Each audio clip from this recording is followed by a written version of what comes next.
శివుడికి నందంటే ఎందుకంత ఇష్టమో మీకు తెలుసా?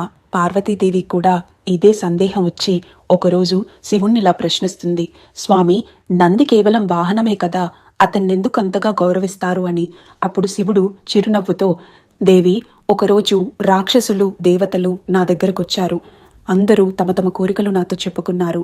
కానీ నంది మాత్రం నా పాదాల దగ్గర కూర్చొని నాకు సేవ చేశాడు. నేనప్పుడు అడిగాను, నంది, నువ్వు మాత్రం ఏదీ అడగలేదే అని. అప్పుడు నందన్నాడు, స్వామి, నాకు ఈ ప్రపంచంలో ఏదీ లేదు, మీరు మాత్రమే ఉన్నారు. అందుకే నాకెప్పుడు మీ పాదాల చెంత ఉండాలని అనిపిస్తుంది, మీకు సేవ చేయాలనిపిస్తుంది అని చెప్పాడు. అప్పుడు నేను చాలా ఆనందించాను. ఆ రోజు నుంచి నంది కేవలం నా వాహనమే కాదు, నా పరమ భక్తుడయ్యాడు. అందుకే శివాలయంలో మొదట నందిని దర్శించిన తర్వాతే శివలింగాన్ని దర్శించే సాంప్రదాయం ఏర్పడింది అని అందరూ ఓం నమః శివాయ అని కామెంట్ చేయండి.